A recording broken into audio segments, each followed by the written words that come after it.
Let's see what's on the radio. Okay. This is on 103.5.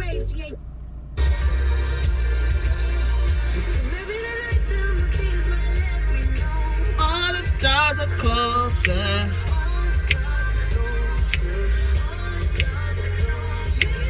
Let's see.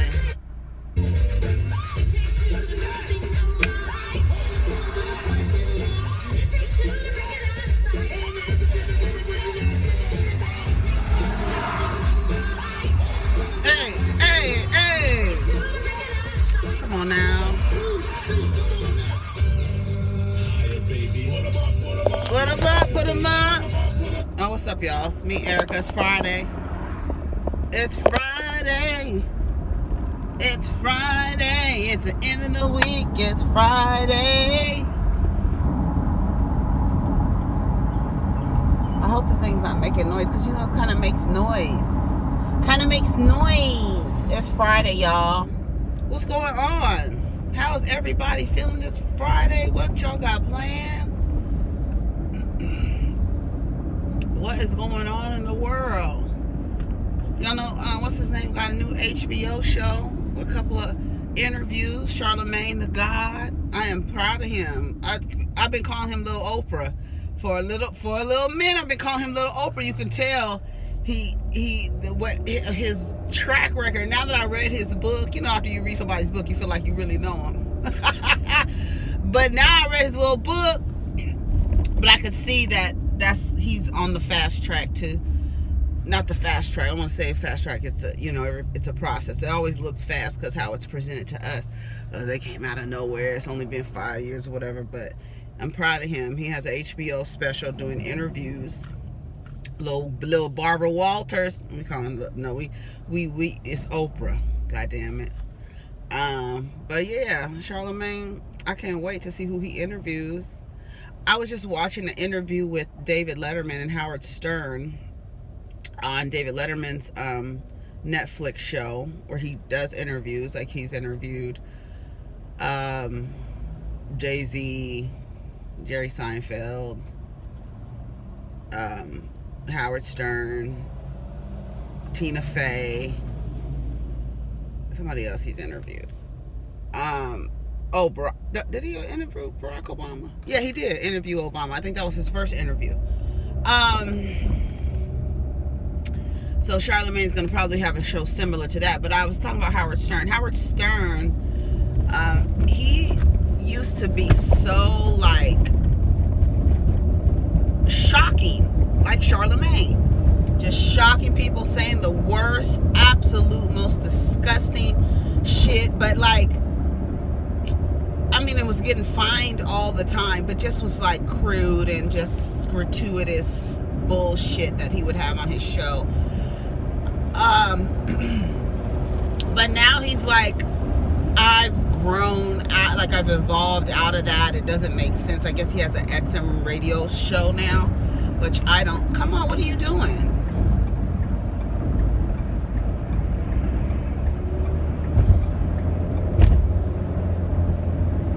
He has an icon. What, lady? I was looking at the words on the side of that van, say iconic. She was driving so slow, like that bitch was going backwards. She's still back there. Cars is moving from behind her. She's in a van.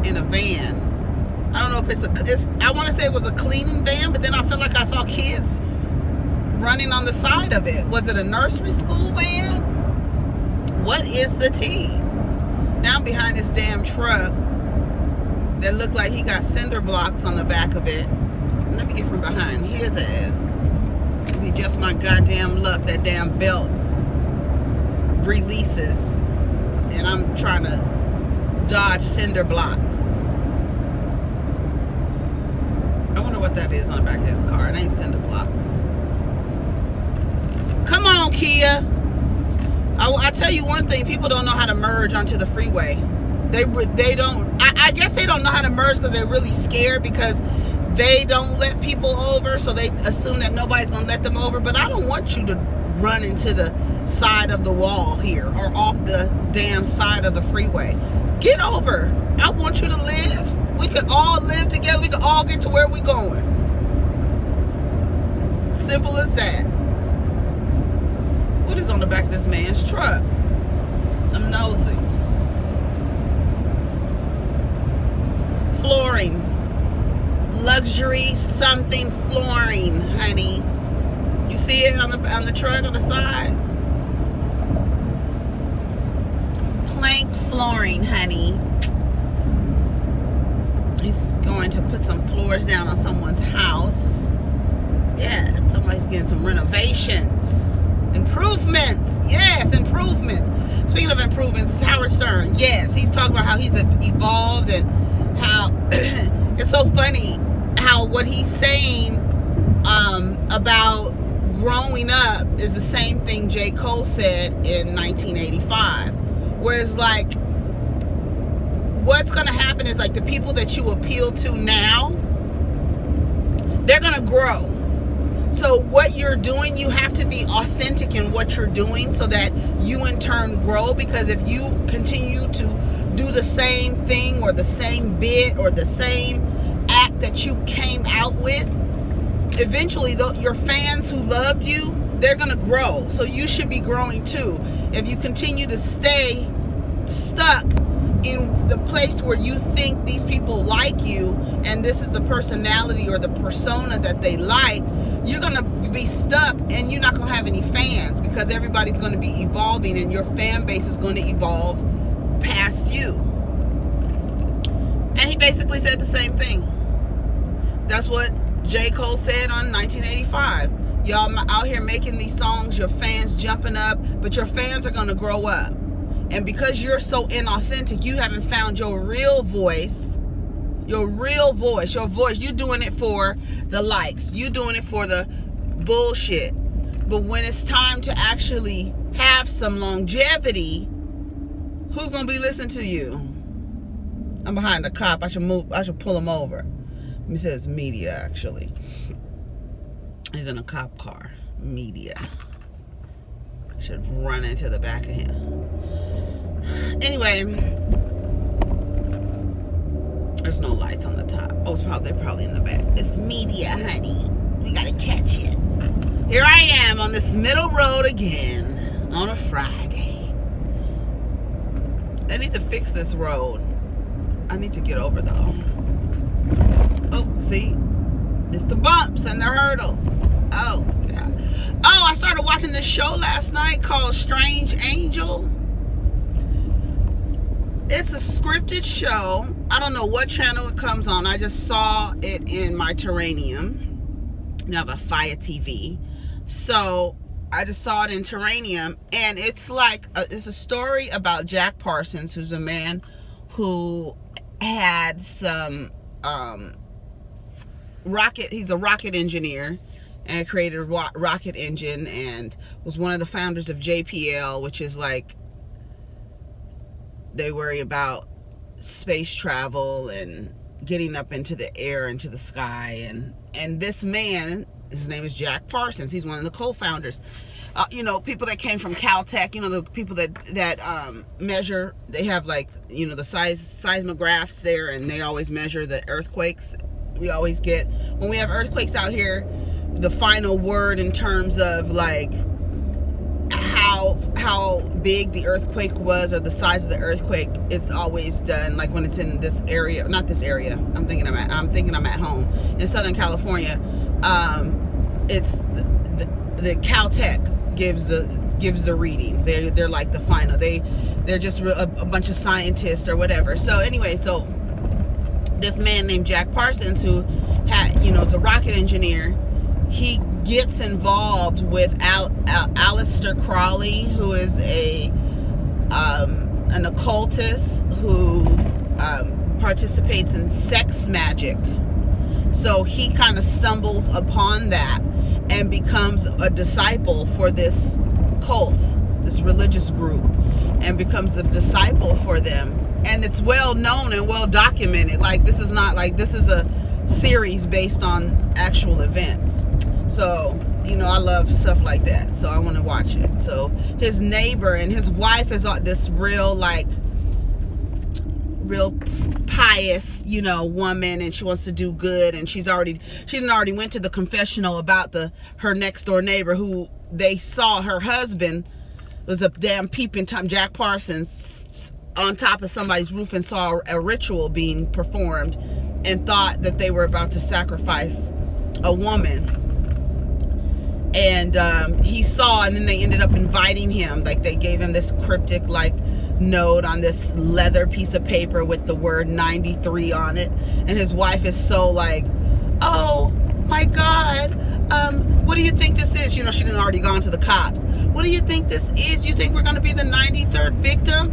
And the cop was like, ma'am, I'm sure if there was 92 other victims, we would have known about it. But she's not so much nervous as she is intrigued by this mysterious man, and these her husband told her what he saw, and they were all in robes and they had knives and they were chanting and stuff like that. So she's immediately the next scene, the bitch is in the confessional. That shit was so funny, but I was falling asleep on it, so I got to watch the first episode and majority of the second episode, but it looks really good. So I had to go look it up. I was like, Strange Angel, what is this? And then I saw Crowley, and I was like, okay, I want to watch this. I want to see what this is all about. We'll see. I won't be reviewing it, but whatever. So I was watching something the other day that was talking about how in the morning I need to have some protein and not too much coffee, because how coffee dehydrates you, and if you don't drink enough water when you're dehydrated, you increase your cortisol, and then your cortisol increases your fat in your belly fat. So you need to be drinking water all day, not gulping, gulp, but staying constantly hydrated, constantly sipping on water. Have some protein in the morning. And according to my little these are for highly sensitive people. If you I lost my train of thought. God damn it.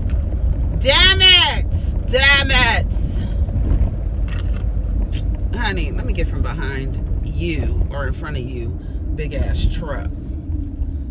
Anyway, so what was I talking about? So evolution and growing, and this show that I saw, and that's it. That's all I wanted to talk about. I don't have nothing to talk about, but I just wanted to say that it was Friday, and it's the end of the week.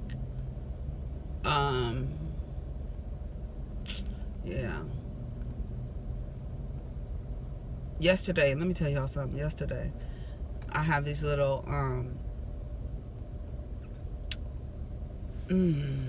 I be really wanting to talk, but I find myself editing myself because I know people watch this video that don't have no business watching me. None at all. You have no business watching me. What are you watching for? Can you thumbs up? And can you hit that PayPal, not that PayPal, that Cash App? The link is in the fucking description. Since you watching, that shit is crazy to me. That is shit. People be worried about you and you don't even know they be worried about you, but then you can feel that they worried about you, and then you wonder what the fuck are you worried about? You should not be worried about me. Worry about yourself. Worry about yourself. Find your way. Worry about yourself. Find your own fucking way. Leave me the fuck alone. Niggas is crazy. Anybody got time for all that bullshit?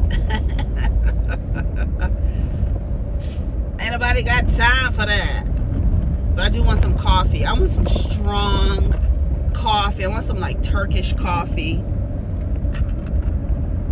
For real.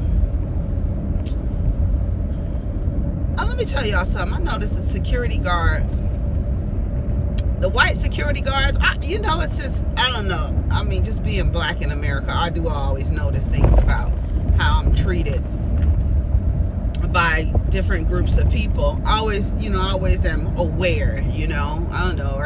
Do you find that you're always aware of like people's behaviors, anyways, or prejudices, I should say. Well, there's the security guards, 3 security guards. Well, it's 4. It's a lot of them, but they're very, very strict. You know, we gotta have badges. I mean, my badge was toe up, and I didn't have my face on my badge. But you can see, like, it was like it had worn off, like around my eyes and my mouth, like my whole in the face. And they were like, "You gonna need a new badge because we can't see your face, so we can't let you in here." I said, "The badge works. What are you talking about? But we need to. Your face needs to be on the badge." At first, these were the black girls. They were telling me your face needs to be on the badge. I was like, "But you can see my hair. You know, I'm just fucking with them. You know." Then the white dude, young white dude. So old white dude, young white dude, and then it's a young middle-aged black man. The young white dude is very like smiling, squinting his eyes, like you know, trying to be, trying to smile, trying to be friendly, trying to do his job. And you know, he's very like, "Good morning." You know, the old man, he looks like goddamn Jeff Sessions. "Good morning." Little round fucking pea head with 2 little ears sticking out on the side, looking like a damn weeble wobble kid. And then there's a black man. Man, when I tell you, that nigga don't look up for nothing. He won't look up. He won't say good morning. Nothing. And I'm not even my first, inclination, or my first thing is like customer service. You know, like, you're a security guard. You're supposed to be securing the area.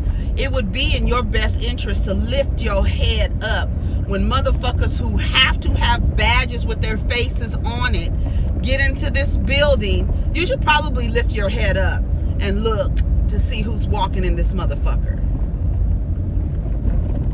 I won't speak. I'm walking into the building. You're the greeter. God damn it, say good morning. And when they usually smile, then I'll say good morning. They'll smile, good morning. His ass won't even look up. He won't speak. He's middle-aged. He's not even a young dude. And I don't have time to teach people how to do their jobs. It's not my business. But I think it's odd. And I watch people, I don't know, I guess I watch people's behavior. And then I look at their behavior. And then I look at their first thing that's presented to me. I could see, you know what I'm saying? Male, female, ethnicity, race. And I always wonder, like, where did you learn that? I be trying to figure out, like, who taught you how to do that? Who taught you that? Who taught you that you don't greet people when they walk in? Or who taught you when you walk in a room, you don't speak to everybody in the room? Who taught you that? Where did you learn that?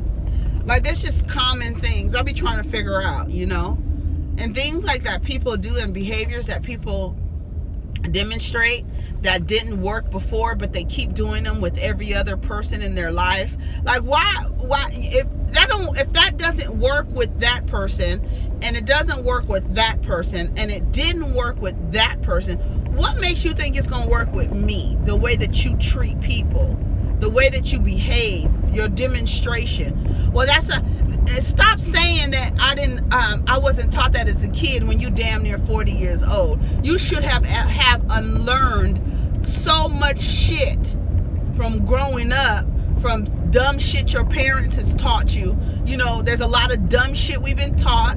I know a lot of us are a lot of afraid to say that we was taught dumb shit and had to unlearn some shit. Oh, I wasn't taught that. In the house I was raised in, we didn't do that. Okay, so you know that it's not right, but you continue to do it because that's how you was raised, instead of you being able to consciously see that that's not a good practice, and then to make a conscious effort to change yourself because you know it doesn't work. What the fuck is wrong with folks? So weird. And I'm not playing oppression Olympics, with the children with the illegal immigration. I know some people were saying that, we only care about black kids. I know, I get it. I understand what my point is. What goes on in this country is you. Part of my point is you trying to get here to be oppressed. I've always said that, though. I've always said I don't understand why folks be breaking their necks to get here, breaking their necks to get to this country only to be oppressed. You don't see what's going on everywhere else? The funny thing is, because the way that whites, this government and the white nationalism treats, it runs this country in terms of government and things like that and systems. And when you see that, how black people are treated, people do come to this country and believe that black people are less than them because they see how they're treated in their own country. They see how they treat it. But then what happens is they come here and they excel past what some black people or majority of black people, And I tell you why. Because in the country that we live in, we are an individualized society. We are not a society about community. So when you say black people don't stick together, when you say we don't support each other, it doesn't have anything to do with us as a group. It has everything to do with us as a nationality. In the United States, that is not how we are as a society. White people don't have each other's backs. Mexicans, Latinos, people from other countries, they deal with community. They are collaborative societies. They work together. This country is not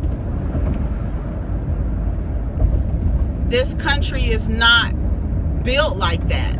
So the mindset in the society, which is why when black folks get money, degrees and shit, they move out of their communities, because our ideas of success means to separate ourselves and to move away, and now we practice classism, right? So this man is all in a hurry. Let me see what's going on, because he's really in a hurry.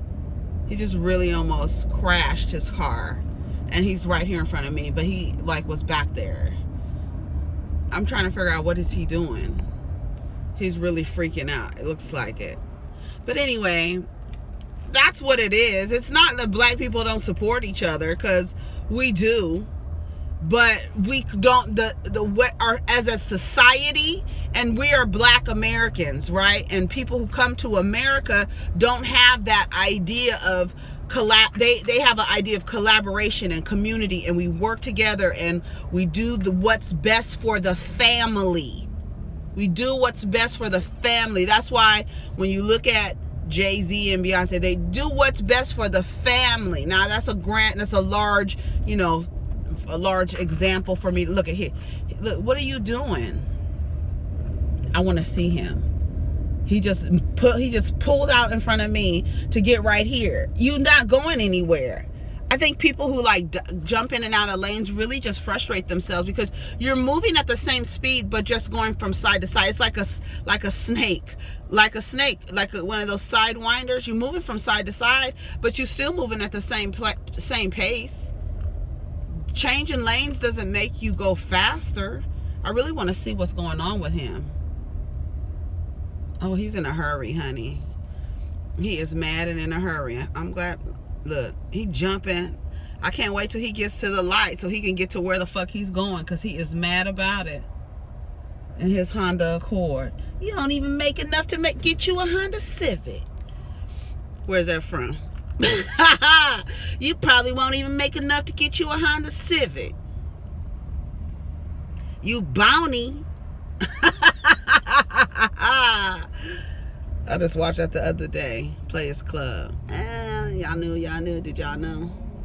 Don't be giving me no Ronnie Ho quotes. You better watch that big old thing. Come on, Ronnie. Look. And now I'm ahead of him. And he's so mad about it.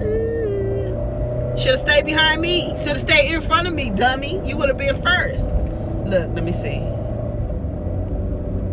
When he hits this line right here, he's gonna zoom out. I don't trust people who drive fast for no reason. I mean, he probably has a reason. I just don't know it. So let me shut up. Anyways, what was I talking about? Yeah, us as a collective. it is what it is. Where are you going? I'm not fucking with y'all. What are you doing? Burger alerts. Let me get over here. All right. What time is it? Okay.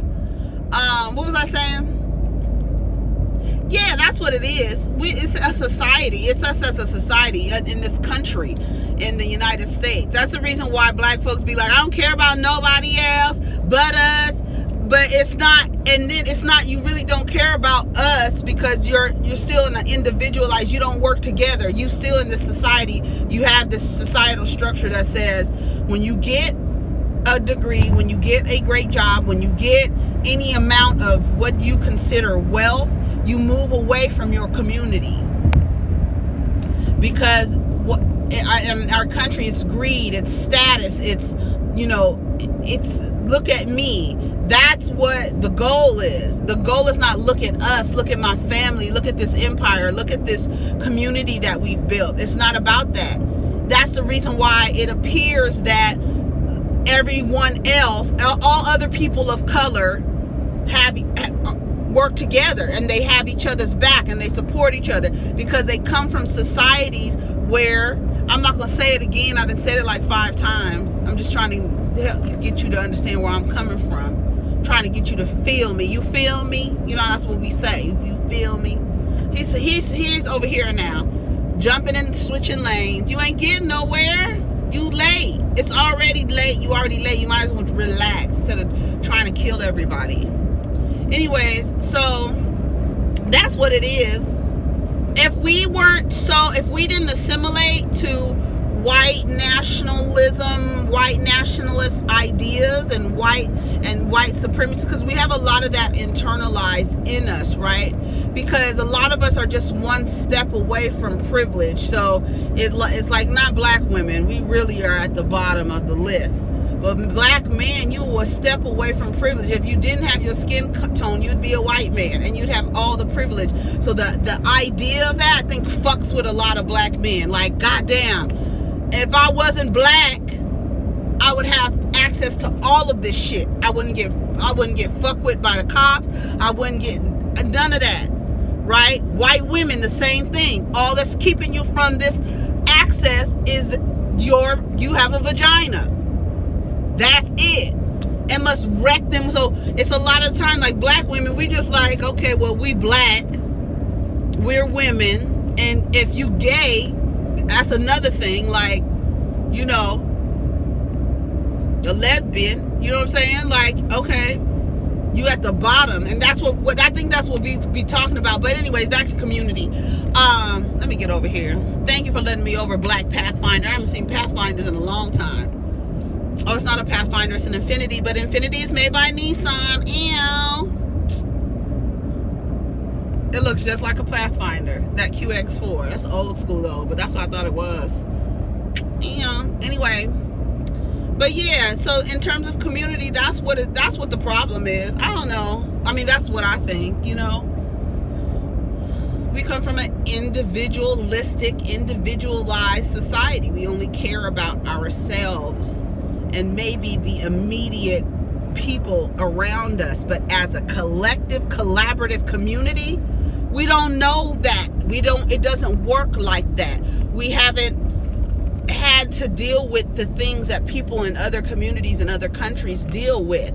Yes, we deal with a lot of bullshit as Black Americans, but we still come in as we are still in society. Is like, get your education. Once you get your education, you move out of your community. You don't reach back. Very rarely do people who leave their community reach back. Then what happens? Your community is gentrified. Now you're mad because you got to sell grandma's house. You should have stayed in your community. Did nobody tell you to leave? But your society has conditioned you to believe that you got to get out of this hood. And because Black people, we ain't never had nothing. So when some of us still have the mentality, if you have it, I want it too. And if you have it, that means there's not enough for me to go around. So then we do things that make it unsafe for us to be around each other. And now we got to move out of our communities, but then we forget to reach back, and now our communities is full of Susie's and Becky's calling motherfuckers up because we trying to barbecue when this is what the fuck we've been doing for the last 70 years in this community. But you didn't got your degree and moved out. Now grandma's house is property taxes. You not paying. You don't think you need to pay because them niggas need to do what you do what you did, right? And get up out of the hood. You had the same opportunities as me, right? That's how we talk to each other. Other communities, they go, in Indian communities from East Asia, I'm talking about Indians, they come here, they get their degree, everybody lives together, and everybody, and the family, the person who has the money is putting back into the home, taking care of their mothers. You hear them saying, I'm sending money back to my mom, I'm sending money to this, I'm sending money. They still taking care of their group, their family. They still doing that. We just don't live in that society. America's not like that. We greedy, full of ego, entitled. Even as black Americans. I hear some of y'all talking about how this is your country. It's not your country. It's not. Not even your country. And when you're talking about the United States, you use we. You use the pronoun we. It's not we, nigga. We ain't in France. Definitely not in France. Definitely ain't no we out here, nigga. That's not your country. Shit. Soon as they decide, honey, remember it was a law that you was 3/5 of a person? Remember that? That was a law. Let's see if they decide to enact that law again. Shit. Anyways, I'm at the house. I mean, at the job. Bitch, I feel like I'm taking something. I haven't taken anything. I feel a little lethargic, a little silly. Anyways, let me get up here and have my coffee after I just finished telling you that I shouldn't be drinking coffee early in the morning. Didn't I tell y'all that this morning? Anyways. All right, y'all. I'm here. The parking lot is full already. I'm getting here a little bit after my time, actually, that I normally get here. Anyways, have a good day. It's Friday. All right, peace. Take care of each other.